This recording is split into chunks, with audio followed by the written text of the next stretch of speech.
Hello everyone, welcome to my first review, and in this video, I'll give you an overview and review of the 00 scale Flying Scotsman train set from Hornby.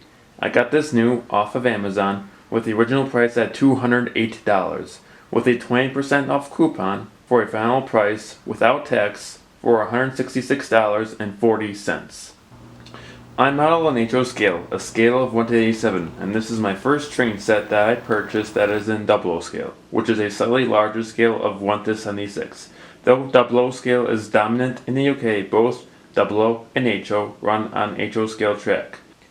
On the lower left, we have the contents shown in the set, with the layout in the set highlighted in yellow.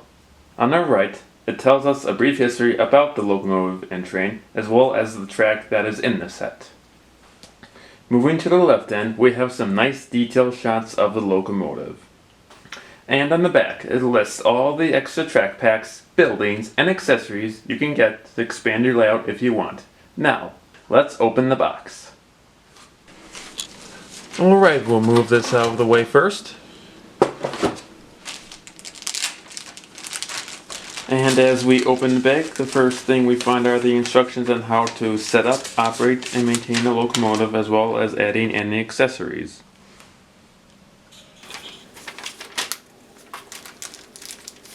Next, we have instructions on how to set up and use the controller.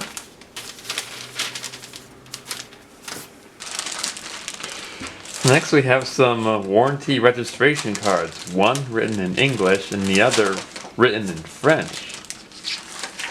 Alright, next we have some sign-up cards to join the Hornby Collector Club, so nothing really important. Alright, next we have an owner's manual, basically teaching you how to operate and maintain your train and track. So it's basically just like the owner's manual in your car, so yeah.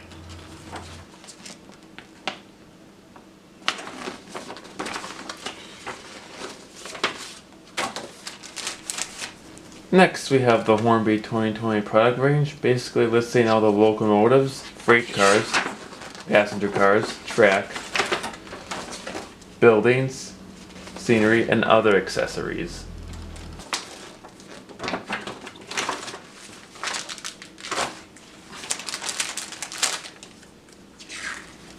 Alright, then we have a little mini brochure. Building your world, it says on the front.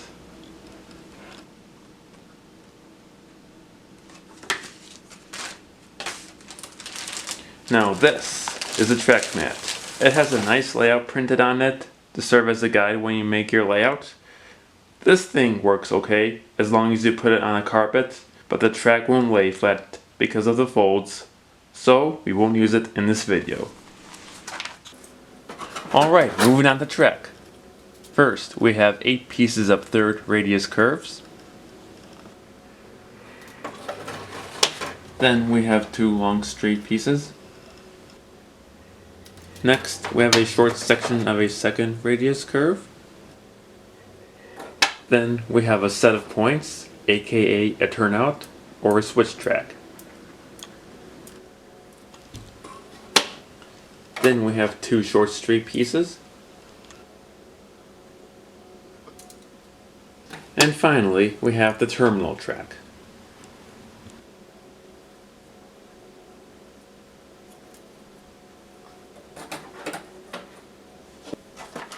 Now obviously, this is the controller, but this has the US power supply.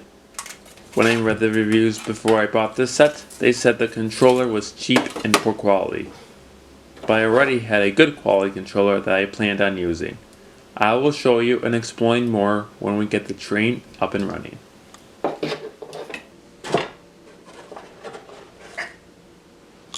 Next, we have a bumper, or as the British call it, a buffer stop. Then we have the re-railer ramp.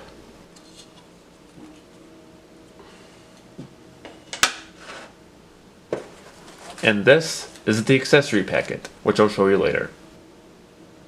Alright then, let's look at the coaches. The coaches are very sturdy and they look very nice, and have simple light gray interiors which is perfectly fine for a train set like this.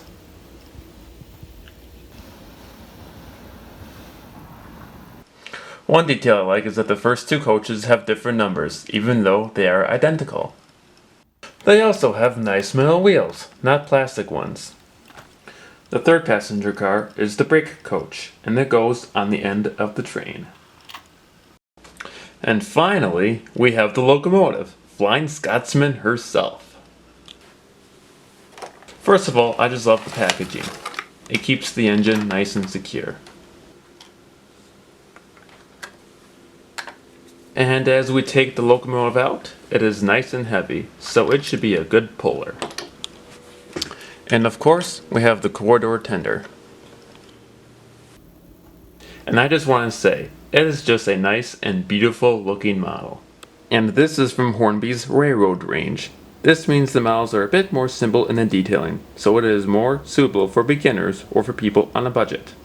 My favorite thing about the model is probably the metal buffers on the locomotive and tender, as well as the metal safety valves. Moving to the tender, we have a nice detailed coal load. And you can also see the profile of the narrow corridor that ran through the back, then to the side of the tender. This allowed a crew change without stopping the train. Now, this is the accessory packet that I mentioned earlier. Here are the brake rods. They go on the bottom of the locomotive. If you want to attach them, just take your time and be very careful, as they are very delicate. Next, we have the brake pipe. Just carefully insert it into the hole on the buffer beam, as shown. There is also a spare coupling for the front of the locomotive. Now, let's put the track together. Hook up the controller and get this train running. Now, I'm not going to use all of the track, because this table that I built is the base for a Christmas village, and I am using this train set as a part of it.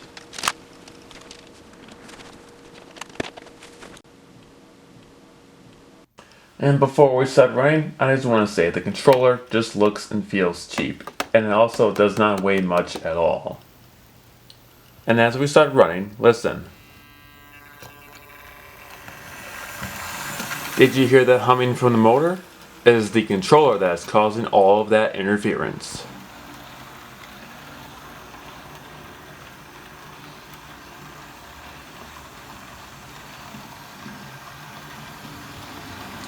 And it just seems it doesn't do a good job of keeping the train at a steady pace at slower speeds. Once it goes around this curve, it slows down to a crawl.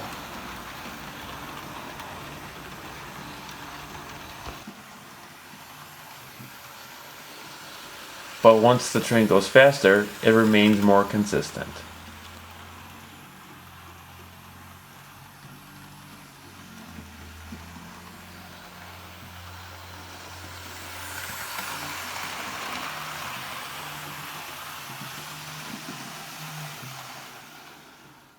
On the back of the controller, there's a high and a low setting. This is the high setting.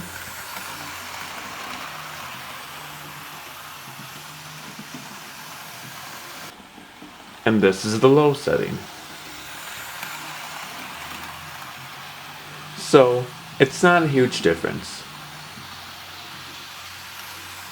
So, all in all, it does an okay job of moving the train around, but the quality overall just isn't there. So, I will set it aside and replace it with my good controller. This is my Bachmann Spectrum Power Pack, and it came in my first Bachmann HO scale train set back when I turned 7 in 2002. It is nice and heavy, and it has a big ergonomic dial, and overall, it just seems to be of much higher quality.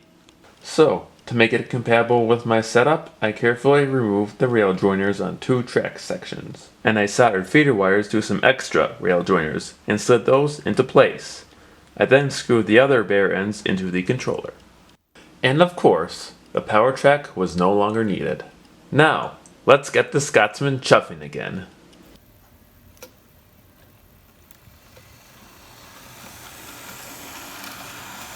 And, as you can hear, or not hear, it is much quieter and much smoother. And when paired with this controller, or any other good controller, it is actually a pretty decent runner.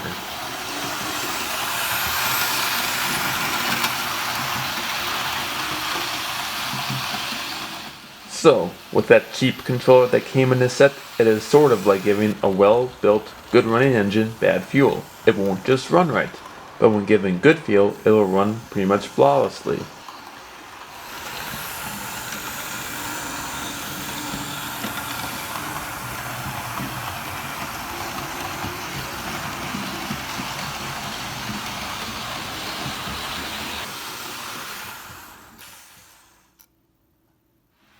So, that is my review on Hornby's Flying Scotsman train set. Overall, I really like the set and it has a lot going for it. But the mediocre controller unfortunately ruins the potential of this set, and you saw it run on my good controller. If you have a good one lying around, use it. The controller that came in the set does a good job at higher speeds, but you've seen what effect it has on the motor upon startup, and slow speeds. Hopefully this video was helpful, and that it can help guide you in making your decision to purchase it for yourself, a family member, or a friend. And of course, thanks for watching.